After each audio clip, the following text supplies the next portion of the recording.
Sometimes the most important decisions in life come when you think all the big choices are behind you. At 68, Eli Yoder had buried his beloved wife Sarah just 6 months earlier, and each dawn felt heavier than the last. When the harbourmaster offered a free cargo ship that nobody else wanted, everyone in Millbrook called Eli crazy. The rusted vessel had been abandoned for months, floating like a ghost on the lake. But something about that forgotten ship called to him, maybe because Sarah always dreamed of adventures they never took. While his neighbors laughed, Eli signed the papers and towed the ship to his lakefront farm. What he found hidden in its belly would test everything he believed about right and wrong. Beneath the rust and decay lay secret compartments, filled with treasures worth $200 million. But when an Amish man discovers a fortune that could change his life forever, what does he do with it? Before we jump back in, tell us where you're tuning in from. And if this story touches you, make sure you're subscribed, because tomorrow I've saved something extra special for you. The morning mist rose from Millbrook Harbor like the breath of sleeping giants, and Eli Yoder stood at his kitchen window, watching it dance across the water.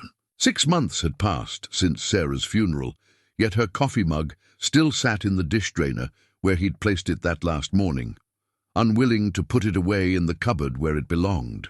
The house felt too large now, too quiet, filled with the echo of conversations that would never come again. Sarah had been his compass for 40 years of marriage, the one who helped him navigate the delicate balance between their Amish faith and the modern world that pressed against their community's borders. She'd been the dreamer while he tended to practical matters, crops, livestock, the endless cycle of planting and harvest that marked their seasons. Now, without her gentle voice suggesting they might someday see the ocean or visit the mountains she'd read about in library books, Eli felt unmoored. "Morning, Eli," Ruth Brenneman's voice carried across the yard as she approached with a covered basket. At 55, she moved with the quiet grace of a woman who'd spent decades caring for others, her graying hair pinned neatly beneath a simple white prayer covering. She'd been Sarah's closest friend and had taken it upon herself to check on Eli regularly since the funeral. "Ruth," he stepped onto the porch, grateful for the interruption to his brooding. "You didn't need to bring anything. Fresh bread doesn't keep well, and I made too much." She smiled, but he could see the concern in her brown eyes. "Besides, I wanted to ask about this ship business Jack Patterson's been spreading around town." Eli accepted the basket, inhaling the warm scent of her baking. Jack Patterson ran the harbourmaster's office and had approached him 3 days ago with an unusual proposition. He says nobody wants it. Been floating out there for 8 months now, and the county's tired of the complaints. A cargo ship, Eli. What would you do with such a thing? He'd been asking himself the same question. The vessel was nearly 300 feet long, its hull streaked with rust and neglect. Most folks saw it as an eyesore, a reminder of failed ventures and abandoned dreams. But when Eli looked at it through his binoculars, something stirred in his chest, a feeling he hadn't experienced since Sarah's illness began. "I don't rightly know," he admitted. "But Sarah used to say that sometimes the Lord calls us to things we don't understand at first." Ruth's expression softened. She did have a way of seeing purpose where others saw problems. The sound of approaching hoofbeats drew their attention to the lane, where Bishop Samuel's buggy appeared through the morning haze. Samuel Stoltzfus had led their district for nearly 2 decades, his steady hand guiding the community through challenges both spiritual and practical. At 73, he carried himself with the dignity of a man who'd earned respect through service rather than demanding it through authority. "Samuel." Eli nodded as the bishop stepped down from his buggy, his long grey beard neatly trimmed and his dark eyes holding their usual mix of wisdom and concern. "Eli." "Ruth." Samuel removed his black hat, smoothing his thinning hair. "I've been hearing talk about some ship you're considering." "Word travels fast," Eli said. "When one of our own is making decisions that concern the community." "Yes, it does." Samuel's tone remained gentle, but Eli heard the underlying firmness. "Tell me about this vessel. For the next hour, they sat on Eli's porch while he explained Jack Patterson's offer. The ship had belonged to a shipping company that went bankrupt during the recession. Legal battles over ownership had dragged on for years, until the court finally declared it abandoned property. The county wanted it gone, and anyone willing to tow it away could claim ownership. "What troubles me," Samuel said carefully, "is your motivation. Are you seeking this ship to serve God's purpose, or are you running from his plan for your grief?" It was a fair question, one that cut to the heart of Eli's uncertainty. Since Sarah's death, he'd felt disconnected from the routines that once gave his life meaning. The farm still needed tending, but hired hands could manage most of the work. His children lived in distant communities, busy with their own families. For the first time in his adult life, Eli faced days with no clear purpose. "I don't know," he said finally, "but I feel drawn to it in a way I can't explain." Samuel studied him for a long moment. The English world often mistakes restlessness for calling. Be certain you're listening to the right voice. After the bishop left, Ruth lingered to help with the breakfast dishes. They worked in comfortable silence, a routine they'd established over the past months. She'd never married, devoting herself instead to teaching the district's children and caring for aging relatives. Her presence brought a different kind of peace than Sarah's had, less passionate perhaps, but steady and reassuring. "What did Sarah dream about?" Ruth asked as she dried the last plate. The question surprised him. "Many things. She kept a journal of places she wanted to visit. Said someday we'd see the ocean together, maybe take a train through the mountains. Did you want those things too?" Eli considered this. "I wanted whatever made her happy. But the farm, the community, they seemed more important at the time. I kept thinking we'd have years to explore together after the children were grown, after the mortgage was paid. And now I have time and no one to share it with." Ruth set down the dish towel and turned to face him. Maybe that's not entirely true. Before he could respond, she'd gathered her shawl and headed for the door. "Think carefully about this ship, Eli. But don't let fear of what others might say keep you from following your heart." Sarah wouldn't have wanted that. Alone again, Eli found himself drawn to the wooden chest in his bedroom, where Sarah had kept her personal belongings. Her clothing had been distributed to families in need, but he'd kept her books, her sewing supplies, and the leather journal she'd filled with dreams and sketches of distant places. The journal fell open to a page marked with a pressed wildflower, revealing Sarah's careful handwriting. "Today, I read about cargo ships that carry treasures across the oceans. Eli says such thoughts are foolish, but I can't help wondering what adventures wait beyond our valley. Someday, when the time is right, perhaps we'll discover what lies beyond the horizon." His throat tightened as he traced her words with his finger. Sarah had written this entry 20 years ago, yet her longing seemed to reach across time and speak directly to his current situation. She'd always been the one to suggest they might explore beyond the familiar boundaries of their world. While he'd remained anchored to duty and tradition, that afternoon, Eli drove his buggy to the harbor, where the abandoned ship waited. Jack Patterson met him at the dock, a weathered man in his 60s who'd spent his life around boats and harbors. "Still thinking about her?" Jack asked, gesturing toward the vessel. "I am. Most folks think you've lost your mind. Most folks might be right," Jack chuckled. "Well, crazy or not, you'd be doing the county a favor. She's sound enough. Hull solid. Engines probably need work, but nothing that can't be fixed. Previous owner was planning to convert her for passenger service before the money ran out." They rowed out to the ship in Jack's dinghy, and Eli climbed aboard for his first close inspection. The main deck stretched before him like a vast metal prairie, interrupted by cargo hatches and the towering superstructure that housed the bridge and crew quarters. Rust stained the railings and bulkheads, but beneath the neglect he could see the bones of a vessel built to last. "She's called the Meridian Star," Jack said, pointing to faded lettering on the bow. "Built in 1923, served cargo routes on the Great Lakes for decades. Good bones, as they say."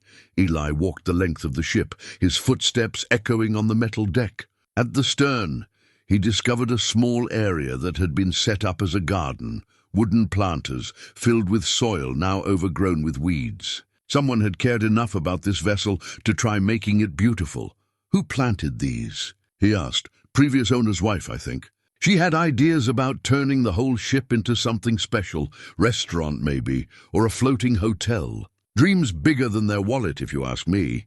As the sun began to set, painting the harbor in shades of gold and crimson, Eli made his decision. Standing on the deck of the abandoned ship, watching the light dance on the water, he felt something he hadn't experienced since Sarah's death, the stirring of possibility. I'll take her, he told Jack. You sure about this? Your people aren't going to be happy. Eli thought of Sarah's journal, of her pressed wildflowers and dreams of distant horizons. Some decisions aren't about making others happy. The paperwork took an hour to complete.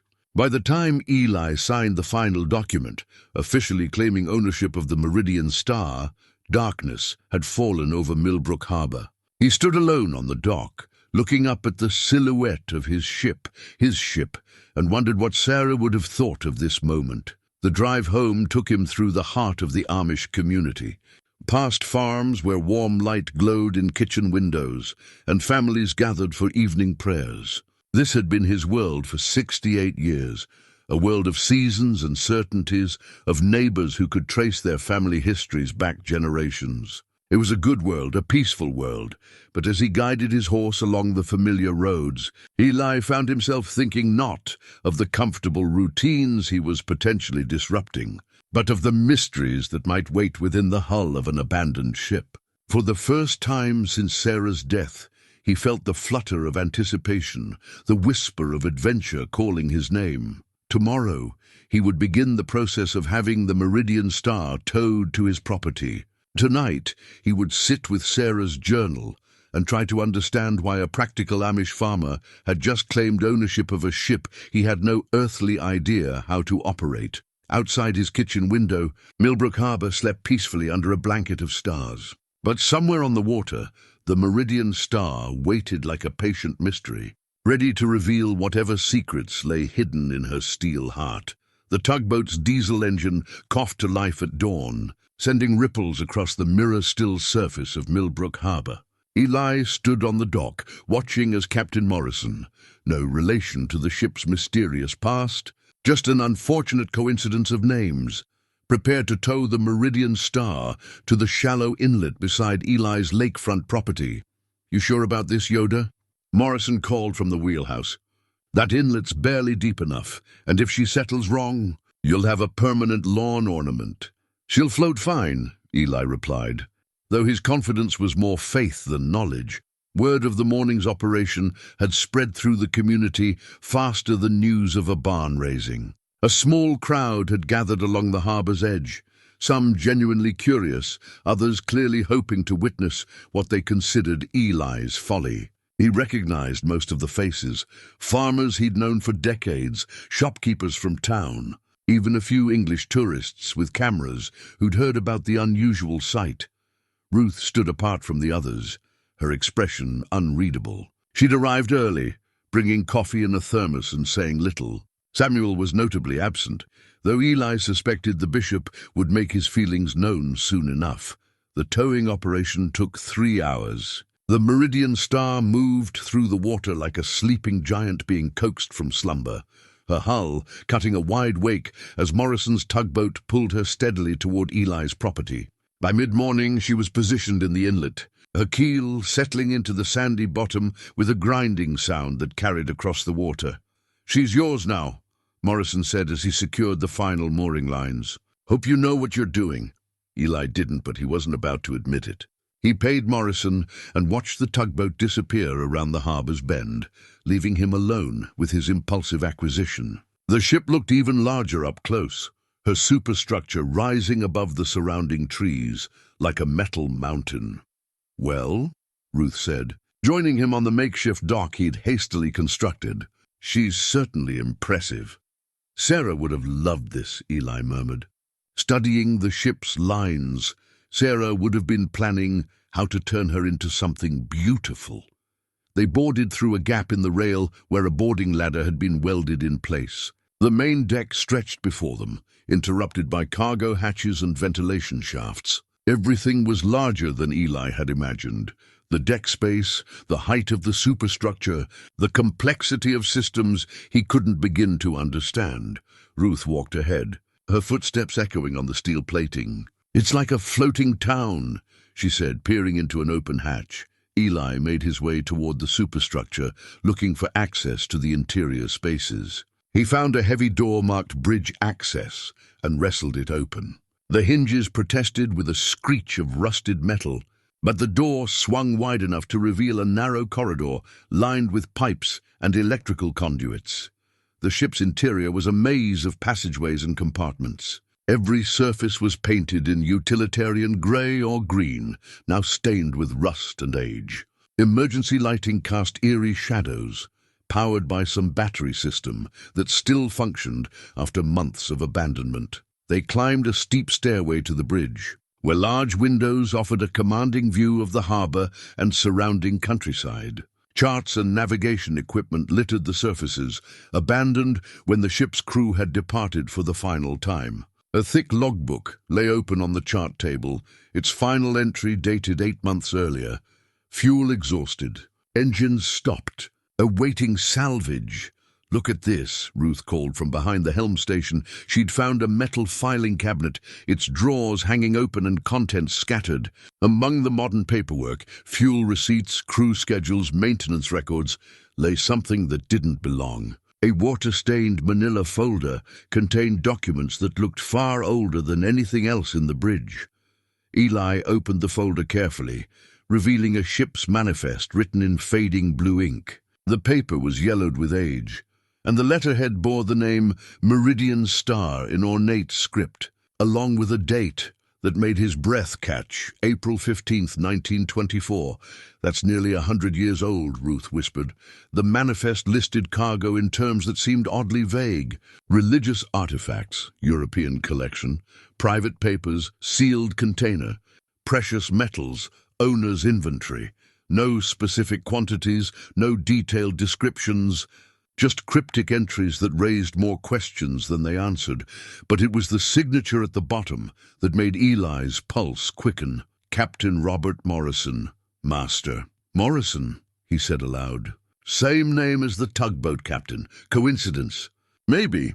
But Eli's instincts, honed by decades of farming and reading weather patterns, suggested otherwise. He studied the manifest more carefully, noting details that seemed significant. The ship had been bound for Detroit from an unlisted port of origin. The cargo had been loaded under special authorization from someone whose signature was illegible. Most intriguingly, the manifest was stamped with a seal he didn't recognize, a complex design featuring what appeared to be religious symbols intertwined with maritime imagery.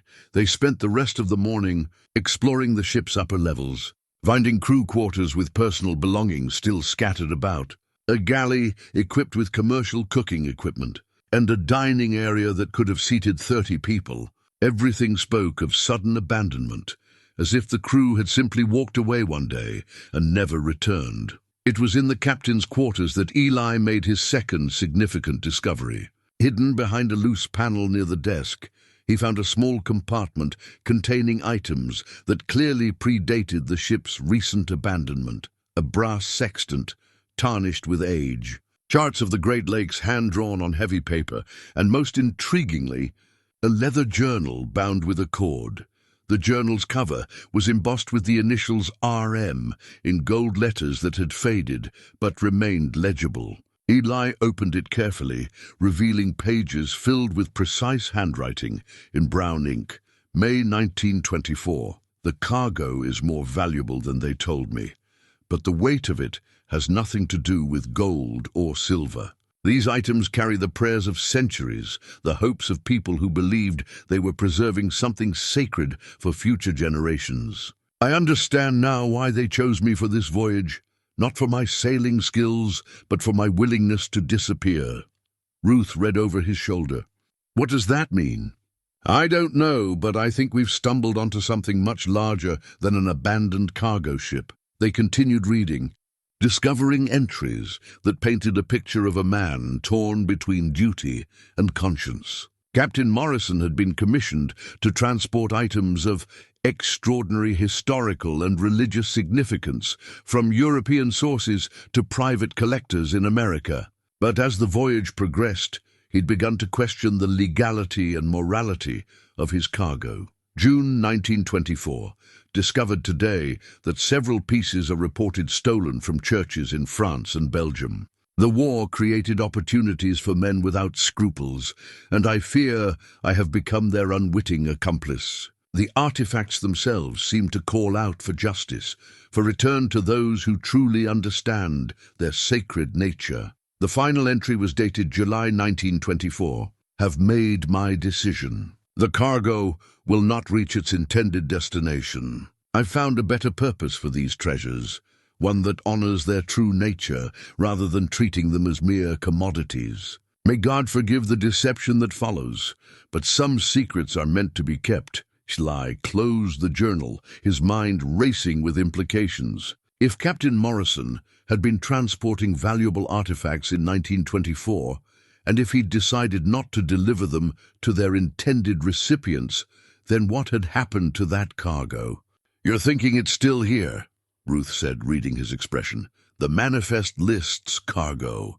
The journal suggests it never reached its destination, and this ship was found abandoned, not sunk. After 100 years, stranger things have happened.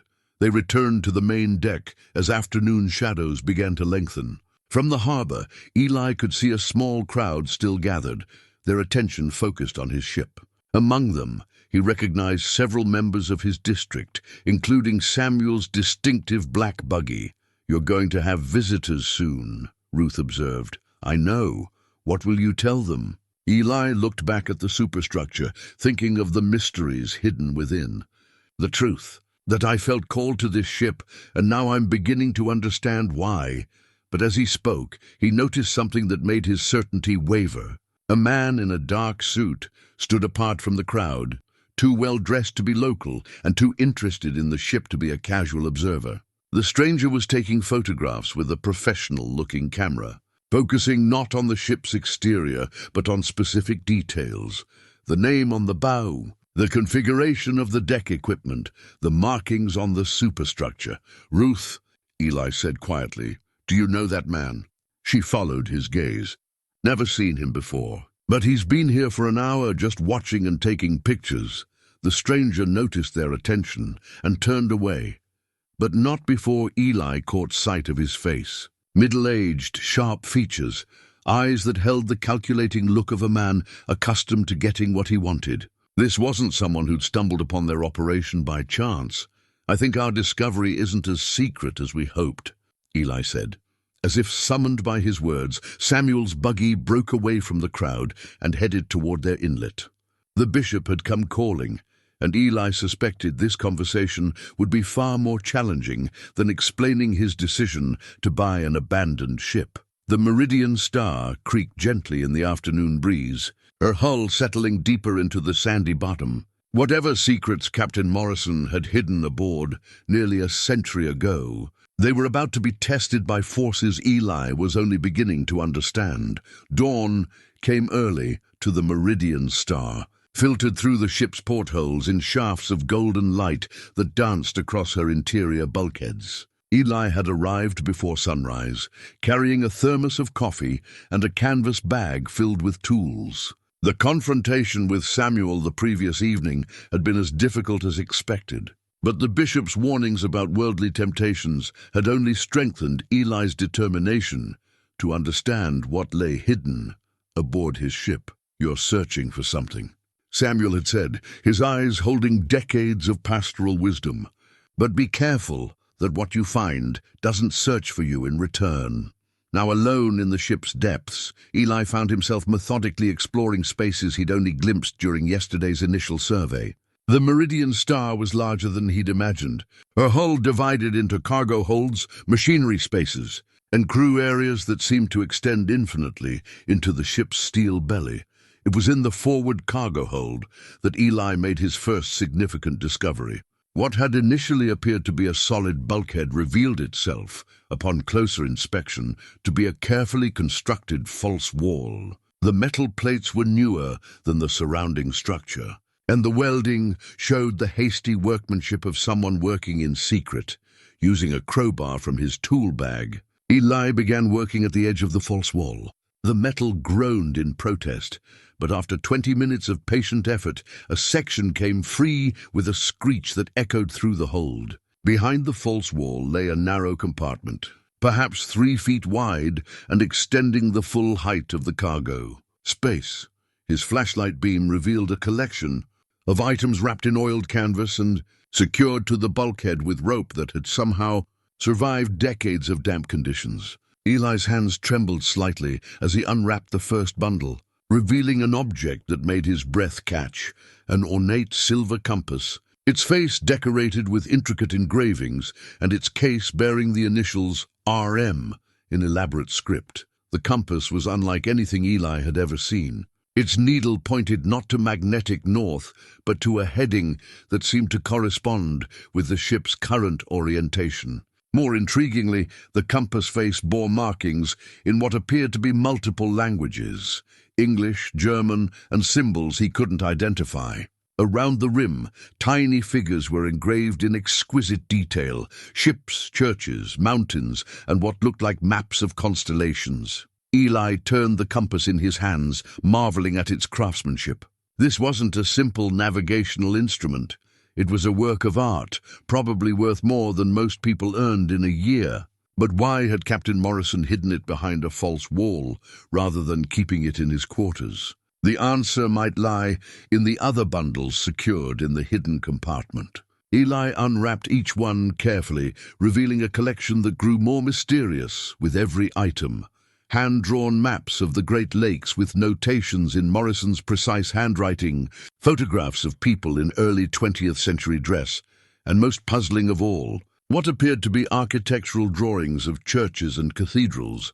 One photograph particularly caught Eli's attention. It showed a young woman in a white dress, standing beside what looked like the Meridian Star, but in much better condition. The ship's paintwork was fresh, her brass fittings polished to a shine. On the back of the photograph, someone had written, "Elena, Detroit, June 1924, our last day together, Elena." The name stirred something in Eli's memory, though he couldn't place where he'd heard it. He studied the woman's face. Dark eyes, gentle smile, the kind of beauty that spoke of character rather than mere physical attractiveness. She stood with her hand resting on the ship's rail, and even in the faded photograph, Eli could sense her connection to both the vessel and the man who'd taken her picture. Finding treasures already. Ruth's voice startled Eli so badly that he nearly dropped the compass. She stood at the edge of the cargo hold, having apparently boarded the ship while he was absorbed in his discoveries. "Ruth, how long have you been there?" "Long enough to see you found Captain Morrison's secret hiding place." She climbed down into the hold, her movements careful on the steep ladder. "That compass is beautiful. May I?" Eli handed her the compass, watching as she examined its intricate details. "Have you ever seen anything like it?" "Once. My grandmother had something similar, though not nearly as elaborate. She said it belonged to her grandfather, who was a ship's captain on Lake Michigan." Ruth tilted the compass, watching its needle swing. "But this one seems different. The markings are unusual. Morrison called his cargo sacred items in his journal. Maybe this compass has religious significance. Or maybe it's just very old and very valuable." Ruth handed it back to him. "Either way, you found something that proves your instincts were right about this ship." They spent the next hour examining the other items from Morrison's cache. The maps showed routes across the Great Lakes, but with notations that suggested purposes beyond simple navigation. Churches and cathedrals were marked along various routes with dates and cryptic symbols that might have indicated meeting points or safe harbors. The architectural drawings were the most puzzling. They showed detailed plans for churches in France, Belgium, and Italy, but not construction plans. These appeared to be inventory drawings, showing the locations of specific artworks, reliquaries, and precious items within each building. Someone had gone to considerable trouble to document exactly where valuable religious artifacts were housed. It's like a treasure map, Ruth said, studying one of the drawings. But instead of marking where treasure is buried, it shows where treasure can be found, or where it was taken from. Eli's voice carried a note of unease. Morrison wrote about stolen church items. What if these drawings show what was stolen and from where? The implications were troubling. If Captain Morrison had been involved in transporting stolen religious artifacts, then Eli might have inherited more than just an abandoned ship. He might have claimed ownership of evidence of historical crimes. Their discussion was interrupted by the sound of footsteps on the deck above. Heavy boots, moving with purpose rather than curiosity. Eli and Ruth exchanged glances, both remembering the well-dressed stranger who'd been photographing the ship the previous day. "Stay here," Eli whispered, carefully wrapping Morrison's compass in its canvas covering. He climbed the ladder to the main deck, emerging to find a man in an expensive suit, examining the ship's superstructure with professional interest. This wasn't the same stranger from yesterday. This man was older, perhaps 50, with graying temples, and the kind of confidence that came with authority. "Mr. Yoder?" The man extended his hand. "My name is Daniel Hartwell. I represent Consolidated Maritime Insurance. I understand you've recently acquired this vessel." Eli shook the offered hand cautiously. "That's correct. I was hoping we might have a conversation about the ship's history. There are some insurance matters dating back several decades that might affect your ownership." "What kind of matters?" Daniel smiled, but it didn't reach his eyes. "The kind that could prove very profitable for the right person. May we speak privately?" Before Eli could respond, Ruth appeared on deck, having clearly chosen to ignore his instruction to stay hidden. Her presence seemed to surprise Daniel, who glanced between them with evident calculation. "Perhaps we could continue this conversation at a more convenient time," Daniel said smoothly. "I'm staying at the Millbrook Inn for the next few days. I think you'll find our discussion worthwhile." He turned to leave, then paused. "One more thing, Mr. Yoder. I'd be very careful about exploring this ship alone. Old vessels can be dangerous, and sometimes they contain surprises that are better left undisturbed." After Daniel left, Eli and Ruth stood on the deck in silence, watching his expensive sedan disappear down the lane. "That wasn't advice," Ruth said finally. "That was a warning." Eli fingered Morrison's compass in his pocket, feeling its weight like a promise of secrets yet to be revealed. "Then we'd better find out what we're being warned about." The Millbrook Public Library occupied a converted Victorian mansion on Main Street, its reading rooms filled with the comfortable silence of accumulated knowledge. Margaret Hoffman, the head librarian, had served the community for 40 years, and possessed the kind of institutional memory that made her invaluable to anyone researching local history. "Captain Robert Morrison," she mused, pulling a thick folder from her files. "Now that's a name I haven't heard in years. My grandmother used to tell stories about him." Eli had come to the library hoping to learn more about the Meridian Star's mysterious captain, bringing with him photocopies of the manifest and journal pages he'd discovered. Margaret spread the documents across her desk, her experienced eyes taking in details that might escape casual observation. "Your grandmother knew him?" Eli asked. "Knew of him. Morrison was something of a local legend in the 1920s, a ship's captain who disappeared under mysterious circumstances. The official story was that his ship ran aground in a storm, but there were always rumors that he'd deliberately vanished with valuable cargo." Margaret opened her folder, revealing newspaper clippings yellowed with age. The headlines told a story of scandal and speculation. "Great Lakes, captain missing. Cargo ship vanishes near Millbrook. Insurance companies investigate mysterious disappearance." According to these articles, Morrison was transporting a collection of European artifacts for private buyers in Detroit. But his ship never arrived, and Morrison was never seen again. Officially, Margaret's eyes held a storyteller's gleam. Unofficially, there were sightings for years afterward. "Sightings," People claimed to see him around Millbrook, always at a distance, always just long enough to wonder if their eyes were playing tricks. My grandmother swore she saw him at the Farmers Market in 1930, but when she approached, the man melted into the crowd. Eli studied the newspaper articles, noting details that aligned with his discoveries aboard the ship. The cargo was described as religious artifacts and historical documents of European origin, valued at what would be millions in today's money. But the articles also hinted at darker possibilities, suggestions that some items might have been stolen during the chaos following World War I. What happened to the investigation? It went cold after a few months. The insurance companies eventually paid out the claims, assuming the cargo was lost when the ship went down. But if the ship was the Meridian Star, and if it's been floating in various harbors for decades, then the cargo might never have been lost at all. Margaret pulled out another document, a map of the Great Lakes from the 1920s, marked with shipping routes and harbor locations. "Look at this," she said, pointing to a notation near Millbrook Harbor. "Morrison's last reported position was here, just offshore from your property." The implications sent a chill through Eli.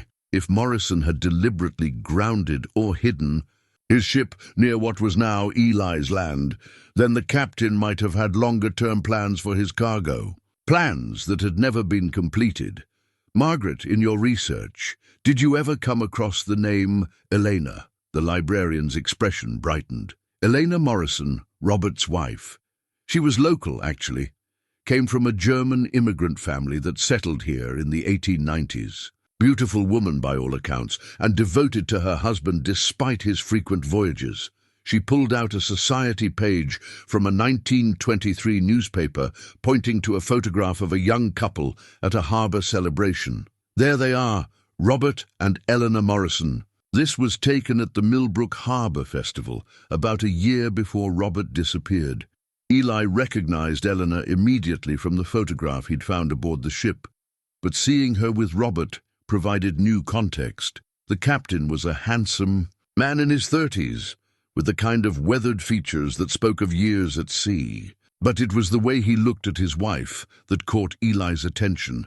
Complete adoration, the expression of a man who'd found his anchor in another person. What happened to Eleanor after Robert disappeared? She waited. For 5 years, she maintained. That her husband was still alive, that he would return someday with an explanation for his absence. But eventually she had him declared legally dead and moved away from Millbrook. The story goes that she never remarried. Eli left the library with photocopies of the articles and a growing sense that his discovery of the Meridian Star was no accident. The ship had been connected to his property for nearly a century, waiting for someone to uncover the secrets Robert Morrison had hidden so carefully. Returning to the ship that afternoon, he found Ruth in the captain's quarters, carefully examining items they'd discovered in hidden compartments. She'd made significant progress, organizing Morrison's papers into chronological order and creating an inventory of the concealed artifacts. "I found something you need to see," she said, holding up a bundle of letters tied with a faded blue ribbon. Love letters between Robert and Elena, written during his voyages.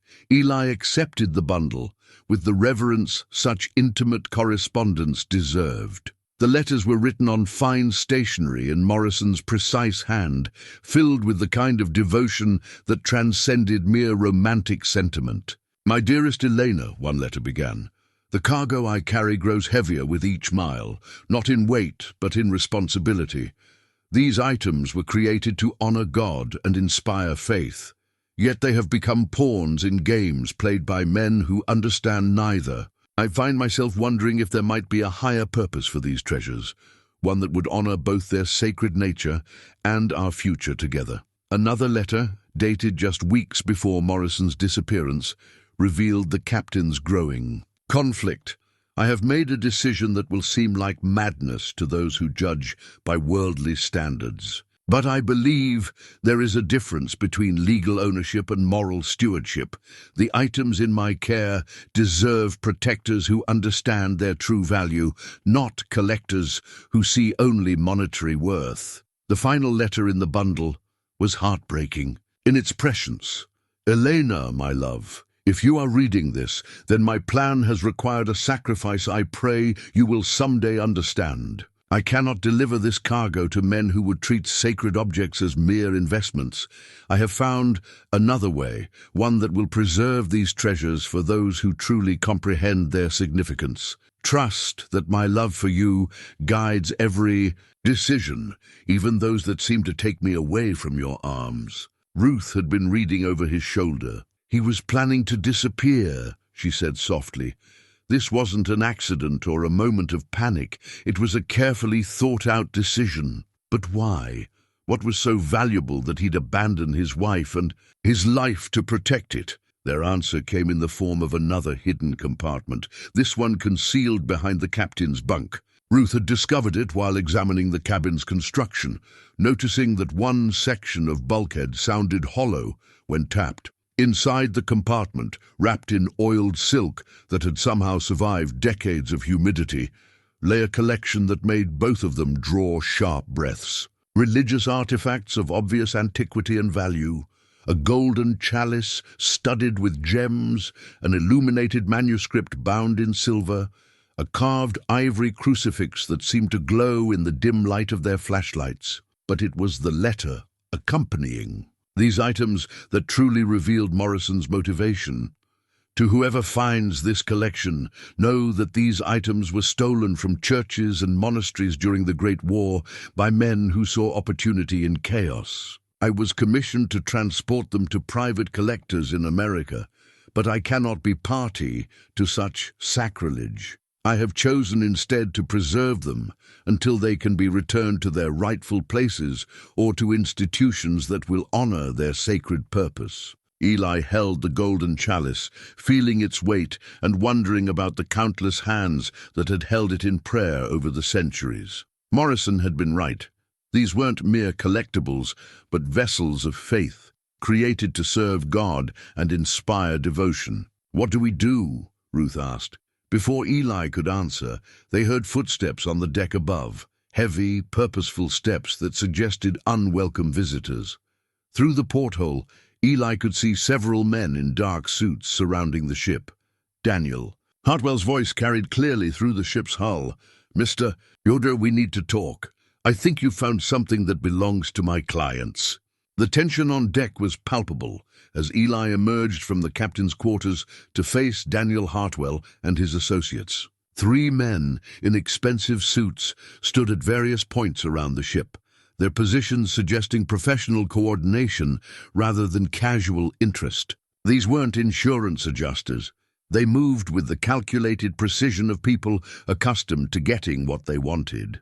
"Mr. Yoder," Daniel said with a smile that didn't reach his eyes, "I hope you'll forgive the intrusion, but time is rather pressing in matters like these." "What matters would those be?" Eli kept his voice steady, though his heart was racing. "The insurance claims filed on this vessel's cargo in 1924. My clients have maintained those policies for nearly a century, and recent developments suggest their investment may finally pay dividends." Ruth appeared beside Eli, carrying a canvas bag that presumably contained some of Morrison's artifacts. Her presence seemed to complicate Daniel's calculations, and Eli noticed the man's eyes tracking her movements with increased interest. "Your clients have been paying insurance premiums for 100 years on cargo they never received," Eli asked. "Certain collectibles maintain their value across generations, Mr. Yoder, and certain families maintain their commitments across generations as well." Daniel gestured toward the ship's superstructure. "We have reason to believe that Captain Morrison's cargo never reached its intended destination, not because it was lost, but because it was deliberately concealed. Even if that were true, the cargo would belong to whoever owns the ship, not necessarily. Maritime law is complex, particularly when stolen goods are involved." Daniel's tone remained pleasant, but his words carried an unmistakable threat. If items were illegally obtained and then concealed, legitimate ownership claims can supersede salvage, writes one of Daniel's associates, a younger man with the bearing of someone more accustomed to physical persuasion than legal. Maneuvering moved closer to Ruth. "Ma'am, the bag looks heavy. Can we help you with it?"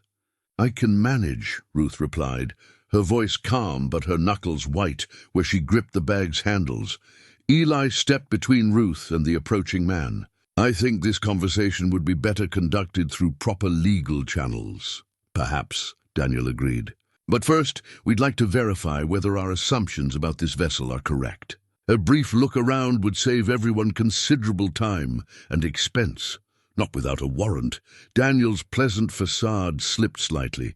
"Mr. Yoder, you seem to be under the impression that this is a negotiation. Let me clarify. My clients have legitimate claims to specific items, and those claims are backed by documentation dating back to the original insurance policies. We can settle this cooperatively, or we can involve federal authorities who specialize in recovering stolen cultural artifacts." The mention of federal authorities sent a chill through Eli. If Morrison's cargo really did consist of items stolen from European churches, then possessing them, even inadvertently, could involve charges far more serious than simple theft. "What exactly are you looking for?" Eli asked.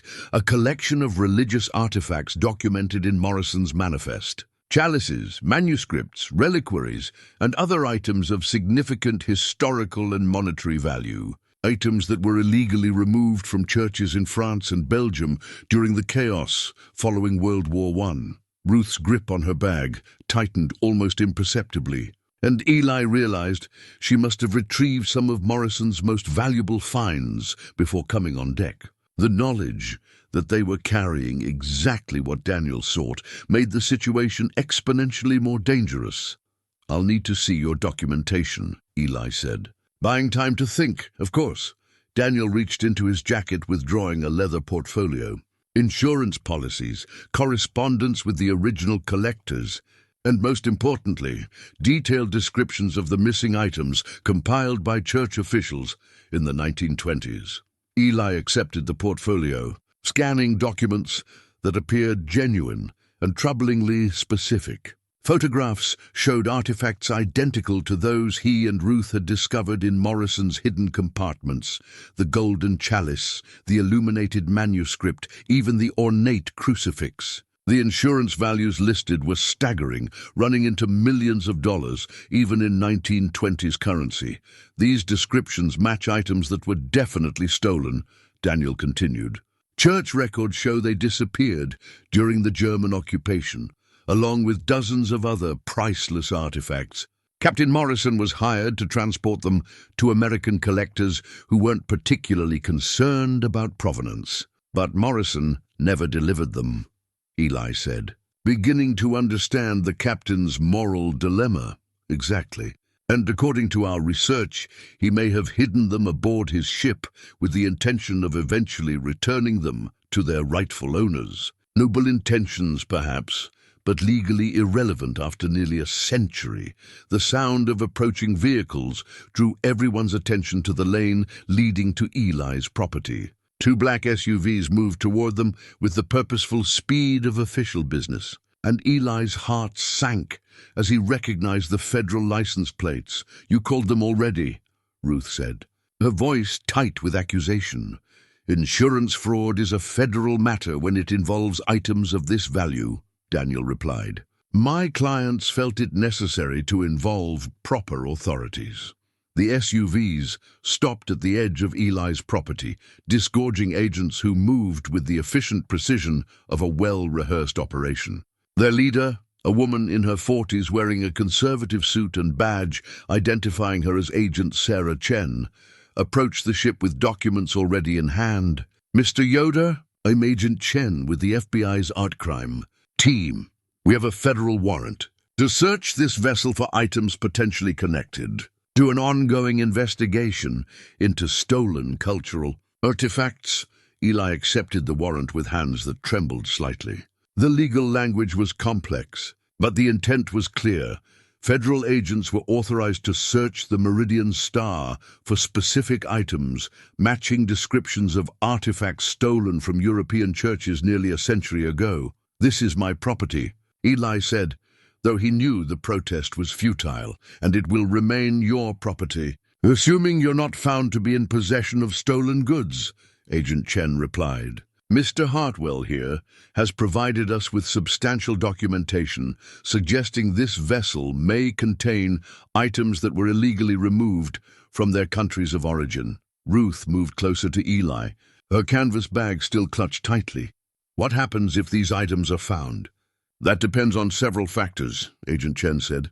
"Cooperation with the investigation, willingness to assist in returning stolen property to legitimate owners, and evidence of intent to profit from illegal possession all affect potential charges." Daniel stepped forward. "My clients are prepared to be generous with Mr. Yoder, assuming full cooperation. A finder's fee, perhaps, in recognition of his efforts to preserve these historically significant items." "How generous?" Ruth asked, surprising everyone with her directness. "Very generous. 7 figures, certainly. Possibly more, depending on the condition and completeness of the collection."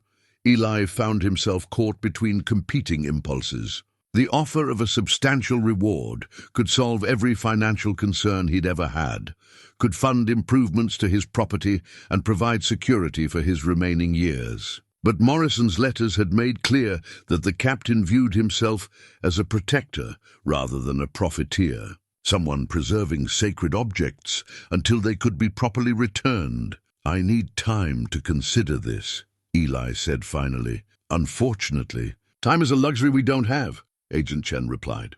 "The warrant is valid immediately, and our investigation begins now. I'll need you and your companion to remain on deck while my team conducts their search." As federal agents began boarding the Meridian Star, Eli caught Ruth's eye and saw his own conflicted feelings reflected there. They had stumbled onto something far larger than an abandoned ship's secrets. They had become custodians of artifacts that represented both immense monetary value and profound spiritual significance. The question now was whether they would follow Morrison's example of moral courage, or whether the weight of federal investigation and financial temptation would prove too heavy to bear. The federal search of the Meridian Star proceeded with methodical thoroughness that left Eli feeling like a stranger on his own property. Agent Chen's team had brought sophisticated equipment, metal detectors, ground-penetrating radar, and imaging devices that could see through bulkheads and reveal hidden compartments that might have remained secret for decades. It was in the ship's deepest cargo hold that they made the discovery that changed everything. Behind a false bulkhead that had been expertly concealed, the agents found what appeared to be Morrison's primary cache, not just religious artifacts, but something that made even the seasoned investigators pause in apparent recognition.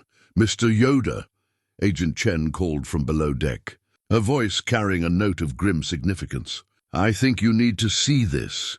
Eli descended into the cargo hold, Ruth close behind him, despite the agent's obvious preference that she remain on deck. What he saw in the harsh glare of the federal team's lighting equipment made his breath catch. Dozens of wooden crates, each carefully sealed and labeled with markings in German, and what appeared to be inventory numbers, but it wasn't the crates themselves that had captured Agent Chen's attention. It was the distinctive stamp burned into each one. A stylized eagle perched above a swastika, the unmistakable mark of Nazi Germany. "These aren't just stolen church artifacts," Agent Chen said, her voice tight with controlled emotion. "These are items looted by the Nazi regime during World War II. The markings suggest they were part of the systematic theft of cultural treasures from occupied countries." Daniel Hartwell had joined them in the hold, and his expression showed none of the calculated composure he'd maintained on deck. "This changes things considerably," he said, though whether with disappointment or concern wasn't clear. Agent Chen directed her team to carefully open one of the crates. Inside, nested in straw that had somehow remained preservation-ready after decades, lay gold bars stamped with Nazi insignia alongside documents in German that appeared to detail their origin and intended destination. Nazi gold, one of the agents said, probably melted down from jewelry and religious items confiscated from Jewish families and occupied territories. Eli felt sick as the implications became clear. Morrison's cargo hadn't just included items stolen from churches. It had contained part of the Nazi war machine's systematic looting of an entire continent. The captain's moral crisis, documented in his letters to Elena, suddenly took on dimensions that transcended simple questions of ownership. How much is here? Ruth asked quietly. Preliminary assessment suggests tens of millions in today's values, Agent Chen replied. But that's just the gold. Some of these crates appear to contain artwork, manuscripts, and religious artifacts whose cultural value far exceeds their monetary worth. Another crate revealed paintings wrapped in oiled cloth, works by artists Eli didn't recognize, but whose style suggested masters of previous centuries. One canvas, carefully unrolled by a technician wearing white gloves, showed a religious scene that seemed to glow even in the cargo hold's harsh lighting. Renaissance era, possibly Italian, Agent Chen observed. Stolen from a museum or private collection, most likely. The Nazis documented their thefts meticulously. We'll be able to trace most of these items back to their original owners or institutions. Daniel's phone rang, and he stepped away to take the call. Eli could hear fragments of an increasingly heated conversation, with phrases like federal investigation and complications beyond our original scope, suggesting that his clients hadn't expected their insurance claim to involve Nazi war crimes.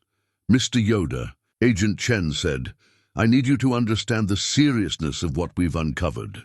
These aren't just stolen goods. They're evidence of war crimes and crimes against humanity. Possession of Nazi-looted artifacts carries severe federal penalties, regardless of how they were acquired. But Captain Morrison was fighting against the Nazis, Eli protested. His letters show he was trying to prevent these items from reaching their intended buyers. That may be true, but it doesn't change the legal status of the artifacts. They belong to the countries and families they were stolen from, and our first priority is ensuring their return. Ruth had been examining the markings on another crate, and her sharp intake of breath drew everyone's attention. Agent Chen, look at this. The crate she'd found was larger than the others and bore additional markings that seemed to indicate special handling. When opened, it revealed not gold or artwork, but documents, thousands of pages of typewritten reports, photographs, and what appeared to be detailed inventories. These are Nazi records, Agent Chen said, scanning the papers with growing excitement. Documentation of their looting operations, lists of items stolen, names of families they were taken from. This is evidence that historians and prosecutors have been seeking for decades. One photograph made Eli's hands shake as he held it. The image showed Nazi officers posing beside crates, identical to those they'd just discovered, with a ship in the background that was unmistakably the Meridian Star. The date stamped on the photo's back read, April 1945. Morrison was working with the Nazis. Ruth asked, her voice barely above a whisper. Agent Chen studied the photograph more carefully. Not necessarily. Look at the expressions. The Nazi officers are posing, but look at the ship's crew in the background. They don't look like willing participants.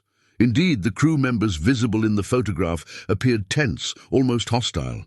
Morrison himself stood apart from the Nazi officers, his face showing none of the satisfaction displayed by the men who had clearly arranged the photo opportunity. I think Morrison was forced to transport this cargo, Agent Chen continued. The war was ending. Nazi leadership was desperate to move their stolen treasures to secure locations. They may have commandeered his ship and crew for the operation. Daniel returned from his phone call, his expression grim. My clients are withdrawing their insurance claims. They had no idea their original collectors were dealing in Nazi-looted materials, and they don't want any association with war crimes investigations. So what happens now? Eli asked. Now this becomes an international repatriation case, Agent Chen replied.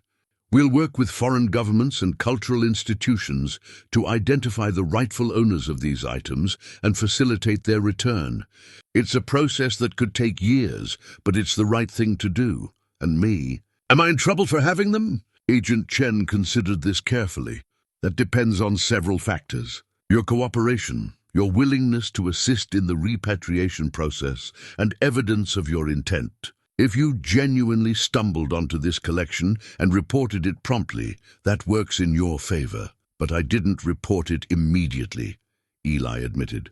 I spent days exploring the ship before you arrived.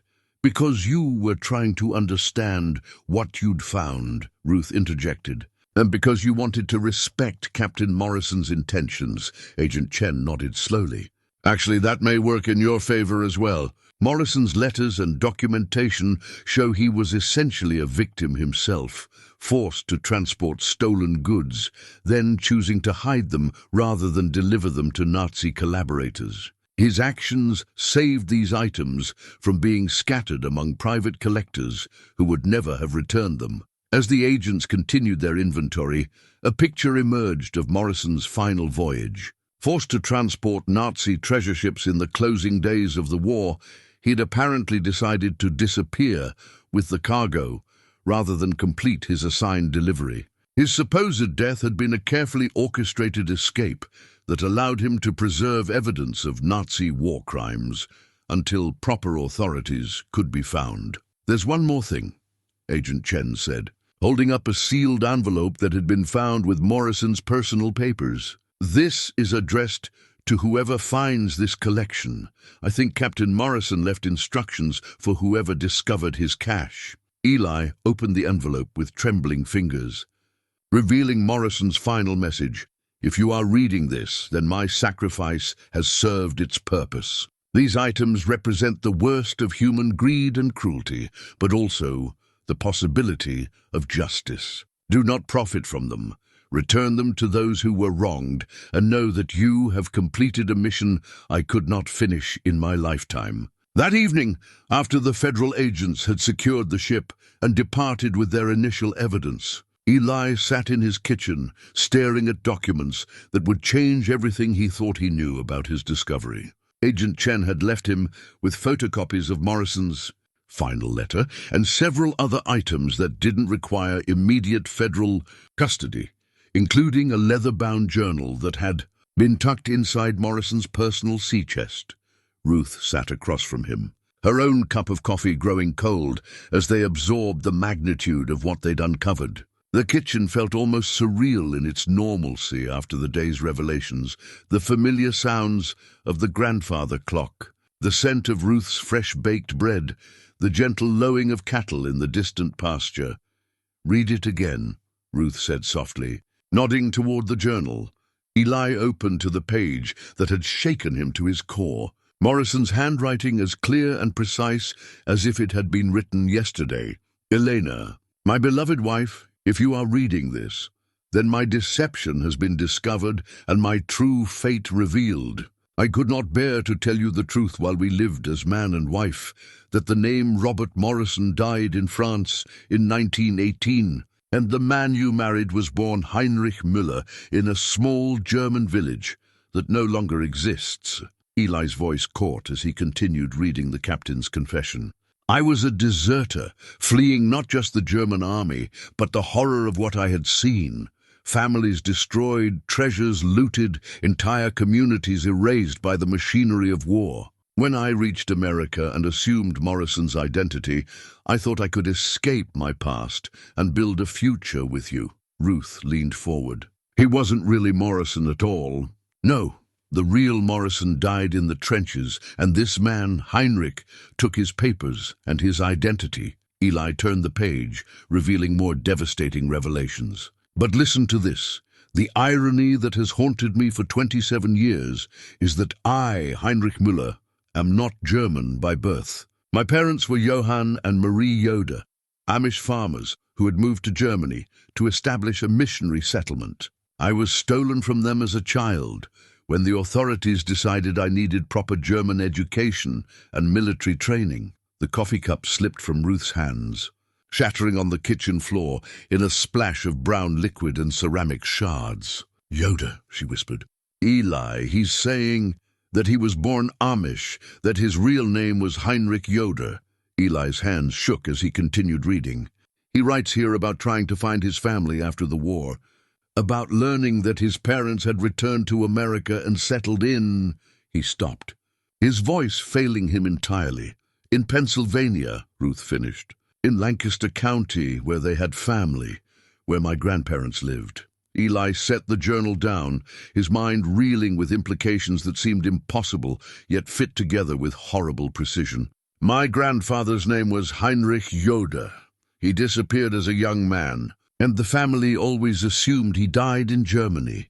Ruth knelt to clean up the broken cup, her movements automatic as she processed this revelation. "You think Captain Morrison was your grandfather?" "I don't think it, I know it." Eli pulled out a photograph from the journal's back cover, a family portrait that made his breath catch. "This picture shows Heinrich with his parents, taken before he was forced into German military service. Look at the man's face. The photograph was faded, but the family resemblance was unmistakable. The young man, who would become Robert Morrison, shared the same strong jawline, the same deep-set eyes, the same slightly crooked nose that Eli saw every morning in his shaving mirror. My grandfather Heinrich disappeared in 1890 when he was 15 years old, Eli said, his voice barely above a whisper. The family never knew what happened to him.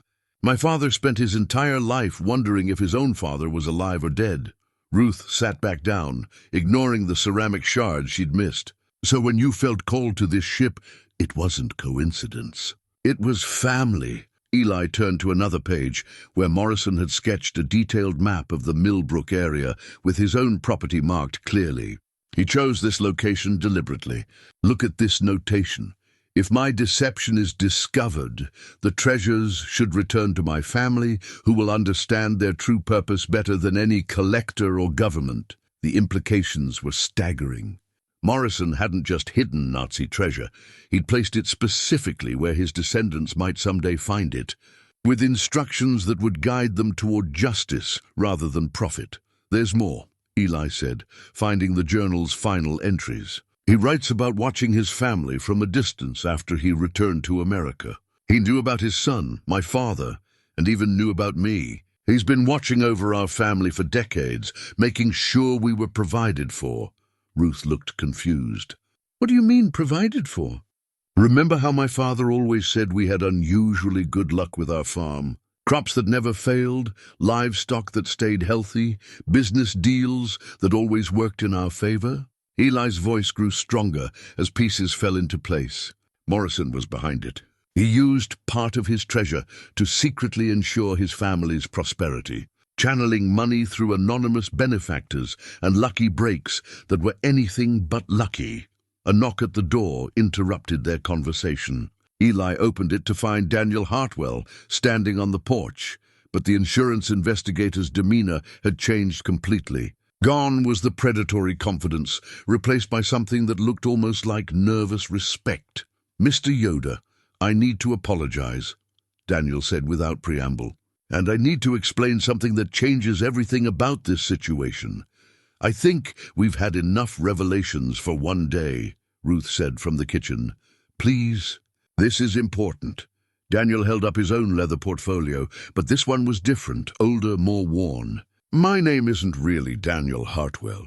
It's Daniel Morrison, and Captain Robert Morrison was my great-grandfather." Eli stared at the man who had been threatening him just hours earlier. "What?" "My family has been searching for the truth about Robert Morrison for 4 generations. We knew he hadn't died in that supposed shipwreck, knew he was hiding something important. The insurance investigation was just a cover story to get close to the ship and find out what really happened." Daniel opened his portfolio, revealing documents that mirrored many of the items Eli had discovered. "We have letters he sent to family friends, coded messages that told us he was alive and that he'd found something important, something that needed to be protected until the right time came to reveal it." "So you've been lying to everyone," Ruth said. her voice sharp with accusation. Yes, but so was he. Daniel gestured toward the journal in Eli's hands. Robert Morrison was never his real name either. He was born David Morrison, son of a Methodist minister in Ohio, but he assumed the identity of Heinrich Müller when he joined the German army as a spy for American intelligence. Eli felt like the world was spinning beneath him. That's not what this journal says, because he wrote different versions of his story for different people. He was a spy, Mr. Yoder, a deep cover agent who spent decades building false identities and maintaining multiple versions of the truth. Daniel sat down without invitation. The truth is that none of us know who he really was. But we're all connected to him somehow, and he left his treasure specifically for his family to find. His family. You, me, and probably others. The DNA analysis I ran after seeing your photograph in the local newspaper confirmed what I suspected. We're cousins, probably second or third. Morrison arranged for all of his potential heirs to eventually converge on this ship. Ruth shook her head. This is getting ridiculous. How many identities did this man have? Daniel smiled grimly. Probably dozens. But here's what matters.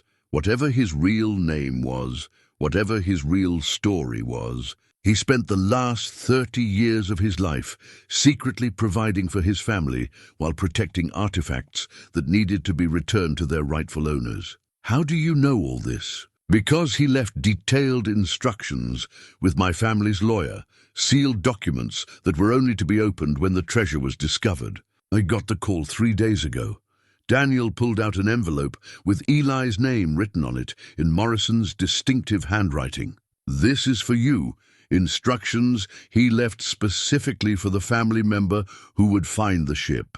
Eli opened the envelope with trembling hands, finding a letter that began, "To my descendant who hears the calling of the sea and finds my ship where I placed her, you have been chosen not for profit but for justice. The treasure you have discovered carries the weight of history, the tears of the dispossessed and the hope of redemption. Use it wisely and know that you complete a mission that began before you were born."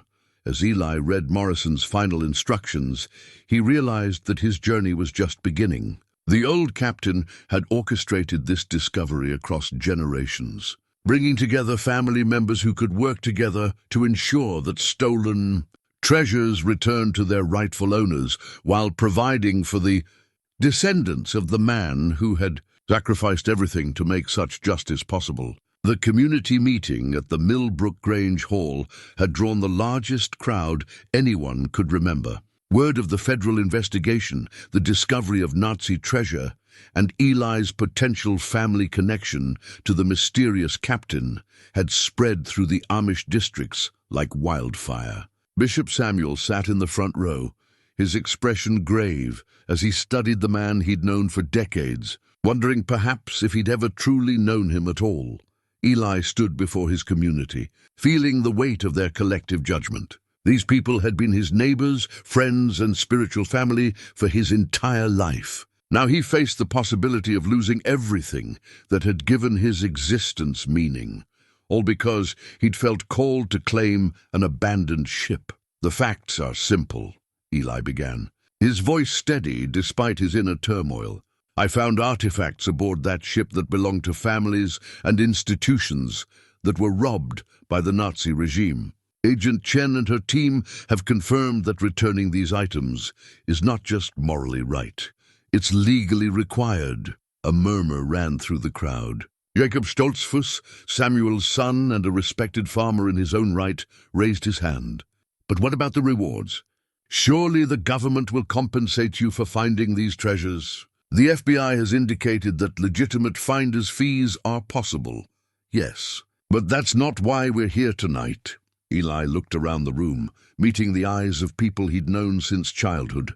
"We're here because I need to make a choice between the world's definition of wealth and our community's understanding of what truly matters." Ruth sat in the second row, her presence both comforting and complicating. Their relationship had deepened over the past weeks, moving beyond friendship into something neither of them had expected at their age. But even Ruth's support couldn't shield him from the community's concerns about his recent behavior. Samuel stood, his authority as bishop giving weight to his words. "Eli, you speak of choice, but some would say the choice was made when you decided to keep these discoveries secret for weeks. How can we trust that worldly treasure hasn't already corrupted your judgment?" It was a fair question, one that went to the heart of Amish values about pride, materialism, and separation from the English world's temptations. Eli had struggled with the same doubts during the sleepless nights since Agent Chen's revelation. "Samuel, I won't pretend that seeing those gold bars didn't affect me. Any man would be tempted by such wealth. But Morrison's letters made clear that he viewed himself as a protector, not a profiteer. His final instructions ask whoever finds the treasure to complete his mission of justice. And what exactly does that mean?" asked Mary Byler, an elderly widow whose opinion carried significant weight in the community. Eli pulled out the map Morrison had left, hand-drawn in the captain's precise style, showing locations across Europe where stolen artifacts needed to be returned, churches in France that were missing their sacred vessels, museums in Belgium that had been looted of their masterpieces, Jewish families whose religious items had been stolen along with their lives. It means spending whatever years I have left making sure these items go back where they belong, not for money, but because it's right. Daniel Morrison had been invited to attend the meeting, his outsider status as an English investigator creating obvious tension in the room. But his knowledge of Captain Morrison's true story had proven valuable in understanding the scope of the repatriation effort required. "If I may," Daniel said, standing carefully, "the treasure my great-grandfather protected represents more than monetary value. These are objects that families treasured for generations before they were stolen. Prayer books passed down through centuries, chalices blessed by medieval saints, artworks that inspired faith in countless believers." He gestured to a photograph on the projection screen, one of the illuminated manuscripts they'd found aboard the ship. This book was created by monks in the 13th century. It survived wars, plagues, and religious upheavals for 700 years before the Nazis stole it from a monastery in Belgium. The monks who created it would never have imagined their work would end up in the cargo hold of a ship on an American lake. The image was beautiful even in the photograph, gold leaf and brilliant colors depicting biblical scenes with an artistry that transcended mere decoration. Looking at it, Eli could understand why Morrison had been willing to sacrifice his identity and his marriage to protect such treasures. "But returning these items won't be simple," Agent Chen said, addressing the meeting via video conference from her FBI office. "We're talking about negotiations with foreign governments, legal proceedings that could take years, and documentation requirements that will require extensive cooperation from Mr. Yoder." "What kind of cooperation?" Samuel asked. "Testimony about how the items were discovered, assistance in authenticating their provenance, and potentially travel to Europe to personally return some items to their rightful owners." Mr. Yoder would essentially become a witness in what may be one of the largest repatriation cases in modern history. The room fell silent as people absorbed the implications. Eli would be thrust into the English world in ways that challenged every principle of Amish separation from worldly affairs. He would be dealing with governments, lawyers, and media attention that went against everything their community valued. "And if I refuse?" Eli asked, though he already knew the answer wasn't really an option. "Then the items remain in federal custody indefinitely while the government handles repatriation through diplomatic channels. It could take decades, and many families would never see their property returned." Agent Chen's voice carried genuine sympathy. "But I understand this puts you in an impossible position with regard to your community values." Rebecca Yoder, Eli's niece from the next district over, surprised everyone by standing up. At 35, she was younger than most who spoke at such meetings, but her voice carried conviction. "Uncle Eli, I've been thinking about this all week. Our faith teaches us that we're called to care for those who suffer, to seek justice for the oppressed. If these treasures were stolen from people who were murdered, from families who lost everything, then returning them isn't worldly business, it's God's work. Her words created a shift in the room's energy. The family members began nodding, and Eli saw faces that had been skeptical beginning to show understanding. Samuel stood again, his expression thoughtful. Rebecca speaks wisdom. But the question remains, can Eli undertake this mission without losing his soul to the English world's temptations? Not alone, perhaps, Ruth said, surprising everyone by speaking publicly.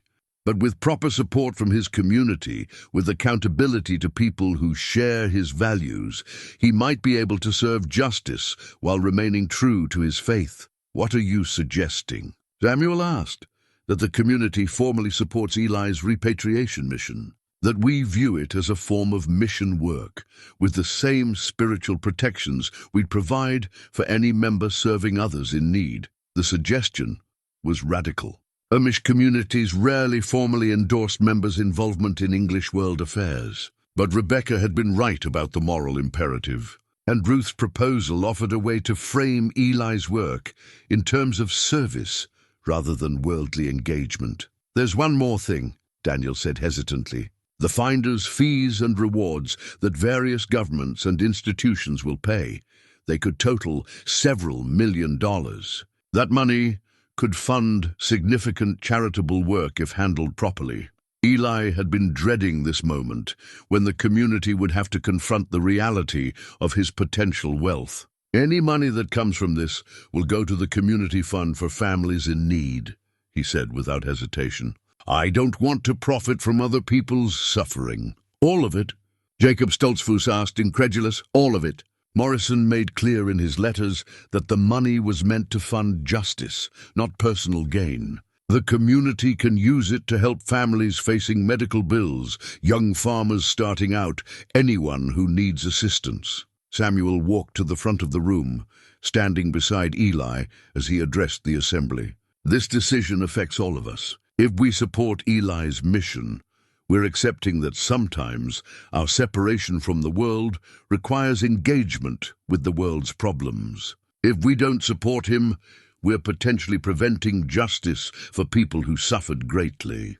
I call for a formal vote, Rebecca said. All in favor of supporting Uncle Eli's repatriation mission under community oversight? Hands rose throughout the room, not unanimously but a clear majority. Samuel counted carefully, then announced the result. The community supports Eli Yoder's mission to return stolen treasures to their rightful owners, with the understanding that he remains accountable to this body, and that any financial rewards will be used for charitable purposes. As the meeting broke up, people approached Eli with offers of support, questions about the process, and expressions of both concern and admiration.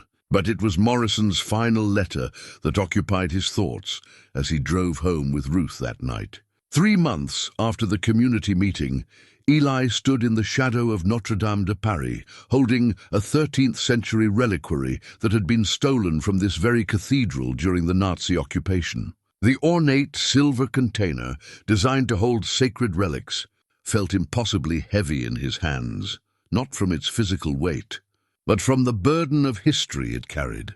Monseigneur François Dubois, the cathedral's elderly curator, wept openly as he received the returned artifact. At 87, he was old enough to remember when the Nazis had systematically looted Paris's churches, taking anything of value while leaving devastation in their wake.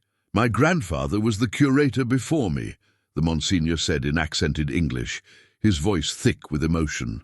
He watched them take this reliquary, along with so many other treasures. He died believing they were lost forever. Ruth squeezed Eli's arm, offering quiet support as they witnessed the intersection of past and present. Over the past months, she had become his constant companion in this mission, helping him navigate the complex world of international repatriation while keeping him grounded in the values that mattered most. Daniel Morrison stood nearby, documenting the return with photographs that would become part of the official record. Working together, the two distant cousins had developed an efficient system for tracking down the rightful owners of Captain Morrison's hidden treasure. Each successful return felt like closing a wound that had festered for decades. "There is something else," Monsignor Dubois said, leading them to a small chapel within the cathedral. "Something I must show you before you leave Paris." The chapel walls were covered with photographs, hundreds of images showing the cathedral as it had appeared during the Nazi occupation. Eli studied the pictures, noting the empty pedestals where sacred objects had once stood, the bare altars stripped of their ceremonial items, but one photograph made him stop completely.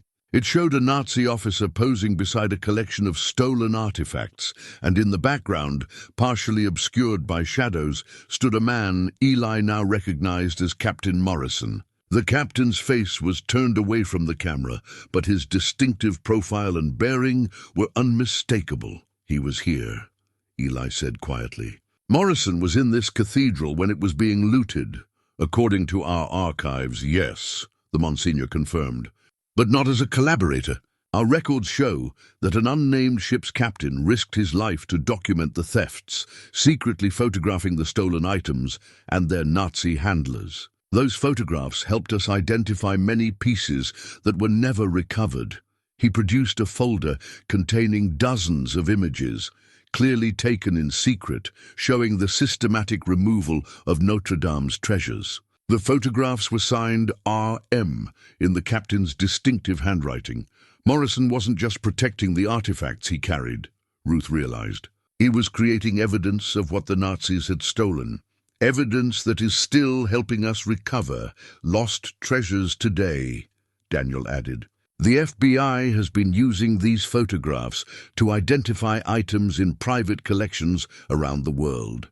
As they prepared to leave the cathedral, Eli reflected on how much his understanding of Morrison's mission had evolved. What had begun as a simple mystery about an abandoned ship had revealed itself as part of a decades-long effort to document and recover one of history's greatest thefts. Their next stop was a small synagogue in the Marais district, where they would return a collection of religious items stolen from Jewish families during the Holocaust. The synagogue's rabbi, David Goldstein, met them at the entrance, with tears already streaming down his face. "These prayer books belong to my grandmother's family," Rabbi Goldstein said, as Eli carefully handed over a collection of Hebrew manuscripts. "I have been searching for them for 20 years, ever since I learned they had been confiscated when my family was deported. The manuscripts were beautiful works of art, their pages illuminated with gold leaf and decorated with intricate calligraphy that spoke of generations of devotion. But their return meant far more than recovering valuable objects. It represented the restoration of a family's spiritual heritage." "How did you know they had survived?" Ruth asked. "Faith," the rabbi replied simply, "and the belief that someone somewhere was protecting them until they could come home." As they sat in the synagogue's small sanctuary, surrounded by the soft light of memorial candles, Rabbi Goldstein told them about his family's history. His grandparents had been deported to Auschwitz in 1943, taking nothing with them except the knowledge that their most precious possessions, their religious texts and ceremonial items, had been seized by Nazi officials. "My grandmother survived the camps, but my grandfather did not. Before she died, she made me promise to search for these books. She said they contained the prayers of 10 generations of our family."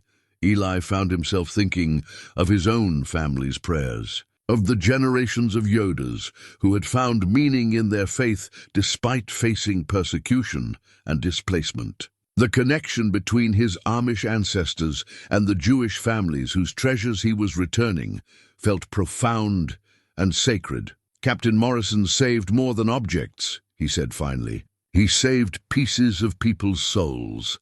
That evening, as they walked along the Seine, Daniel shared the final piece of Morrison's puzzle.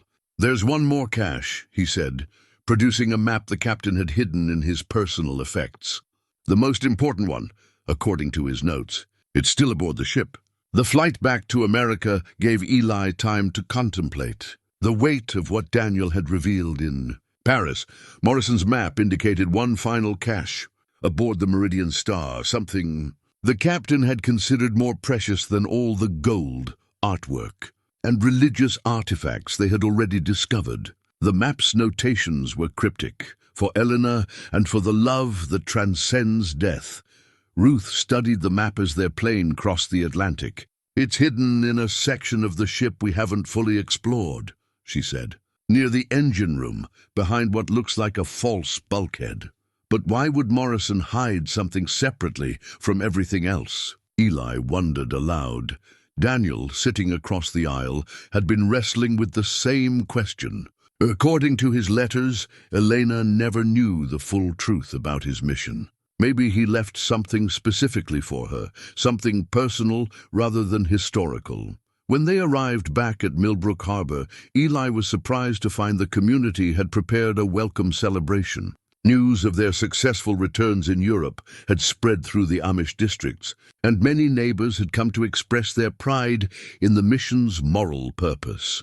Samuel greeted them at the dock, his earlier skepticism replaced by something approaching admiration. "The community has been following your work through Agent Chen's reports," he said. 7 families reunited with their ancestors' treasures, 3 museums that recovered priceless artifacts, and documentation that's helping investigators around the world. This has been God's work in the truest sense. But even as Eli accepted the community's congratulations, his thoughts were focused on Morrison's final secret. That evening, he and Ruth returned to the Meridian Star with flashlights and the tools they'd need to breach whatever barrier the captain had constructed around his most precious cache. The area indicated on Morrison's map was in the ship's depths, near machinery spaces that had been difficult to access during previous searches. Using Daniel's more sophisticated equipment, they located a section of bulkhead that sounded hollow when tapped. "It's here," Ruth said, running her hands along the metal surface. "But this barrier is different from the others.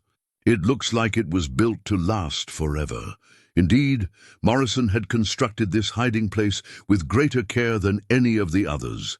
The false wall was made of the same steel as the ship's hull, welded with professional precision and designed to appear as an original part of the vessel's structure. It took them 2 hours to cut through Morrison's final barrier. When the metal finally gave way, Eli's flashlight beam revealed a small chamber lined with cedar wood that had somehow preserved its contents against decades of moisture and decay. Inside the chamber, wrapped in oiled silk and protected by a waterproof container, lay items that were clearly personal rather than historical. Photographs of Eleanor at various ages, letters she had written to her husband during his voyages, and a small wooden box that contained her wedding ring alongside Morrison's matching band. But it was the journal at the center of the cache that held Morrison's final message, not to history or to his family, but to the woman he had loved and been forced to leave behind. Eli opened the journal carefully, reading words that had waited 80 years to be discovered. "My beloved Elena, if someone finds this cache, then my deception has been revealed and you know the truth about my disappearance. I could not tell you while we lived as husband and wife, because I could not bear to see disappointment replace the love in your eyes." Ruth read over his shoulder as Eli continued. "The treasure I protected was never meant to enrich us. It was evidence of humanity's capacity for both great evil and great love. I chose to preserve it not for profit but for justice, knowing that someday others would complete the mission I could not finish." The journal's final pages contained Morrison's most personal revelation. "But among all the treasures I have guarded, none compares to the treasure of your love. This ring you placed on my finger represents a greater fortune than all the gold in my cargo holds. If I could choose again between your love and my mission, I would choose you every time. My only regret is that duty would not allow me to make that choice." At the bottom of the wooden box, beneath Elena's wedding ring, lay a diamond necklace of extraordinary beauty. The stones caught their flashlight beams and reflected them in patterns that seemed to dance with their own inner fire. The heart of Elena, Daniel said, reading from Morrison's inventory notes. He called it the most valuable single item in his entire collection, worth $50 million according to current appraisals, but Eli was focused on Morrison's note accompanying the necklace. This was Elena's favorite piece among all the treasures I carried. She wore it once for a photograph on our anniversary and said it made her feel like a queen. I told her that to me she was always royalty, even without jewels to prove it. Ruth touched the necklace gently, understanding its significance. He kept it for her.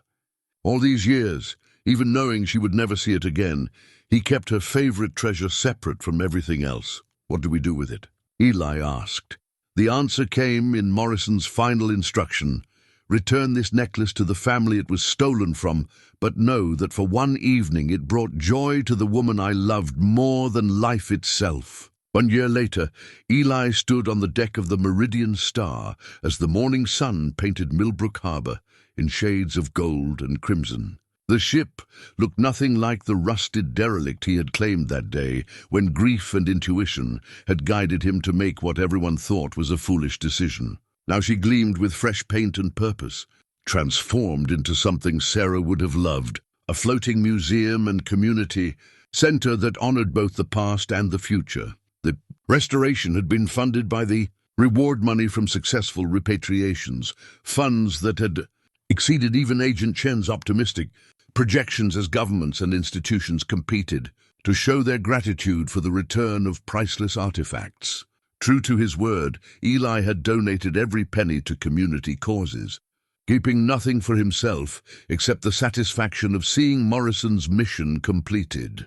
The tour group from Belgium arrives this afternoon, Ruth said, joining him at the ship's rail. Her voice carried the contentment of a woman who had found unexpected love and purpose in her later years. Monsignor Dubois is flying in personally to see how their reliquary is displayed in the museum. The museum occupied the ship's former cargo holds, where Morrison's hidden treasures had once waited in darkness. Now the spaces held carefully curated exhibits telling the story of World War II art theft and recovery, with interactive displays that educated visitors about the importance of cultural heritage protection. And the Goldstein family, arriving tomorrow for the dedication of the memorial wall. Ruth smiled, thinking of the dozens of families who had visited the ship over the past year to see how their recovered treasures had inspired educational programs. Rabbi Goldstein says his grandmother would be amazed to know her. Prayer books sparked a movement to recover stolen Jewish artifacts worldwide. The memorial wall was Eli's proudest achievement, a permanent display honoring the families whose treasures had been stolen, with photographs and stories that ensured their suffering would not be forgotten. At the wall center, in a place of honor, hung Elena's portrait alongside Morrison's final letter to his wife. Daniel Morrison approached from the ship's newly installed elevator, carrying a folder of documents that represented months of genealogical research. "The DNA results are back," he said, his expression mixing excitement with solemnity. "We're definitely cousins, but the family connections are even more complex than we thought." Over the past year, Daniel had become not just a research partner, but a true friend. His dedication to completing Morrison's mission matching Eli's own commitment to justice. Together, they had tracked down 17 different caches of stolen artifacts, returning treasures to families and institutions across 4 continents. More complex how? Eli asked. Morrison wasn't just protecting random stolen goods. He was specifically targeting items stolen from Amish and Mennonite communities during the war. Our family wasn't just randomly chosen to find his treasure. We were chosen because we would understand the religious significance of what he was protecting. The revelation added another layer to Morrison's carefully orchestrated plan. Even his selection of hiding places had been deliberate, ensuring that people who shared his spiritual values would ultimately decide the fate of sacred objects. Samuel approached the group, moving more slowly than he had a year ago, but with the dignity that came from seeing his initial doubts proven wrong. "The Community Council has finished their review of your work," he said to Eli. They want to formally recognize your mission. As one of the most successful ministries in our district's history, it was high praise from a man who rarely offered compliments, and Eli felt a warmth that had nothing to do with the morning sunshine. Morrison deserves the recognition, not me. I just followed the path he laid out, perhaps. But he needed someone with the wisdom to follow that path faithfully and the strength to resist worldly temptations along the way. Samuel studied the museum displays visible through the ship's windows. Sarah would be proud of what you've accomplished.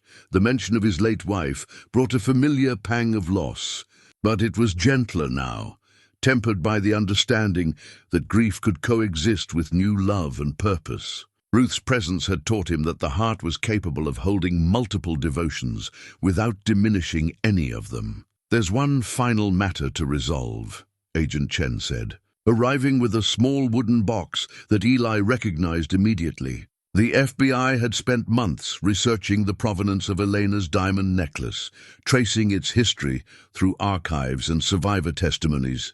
"We found the family it was stolen from," she continued. "A Jewish family from Vienna whose daughter was murdered at Treblinka. But here's what's remarkable.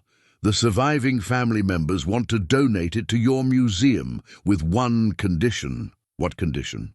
"That it be displayed exactly as Elena wore it in Morrison's photograph, with a plaque explaining how love transcends even the greatest tragedies."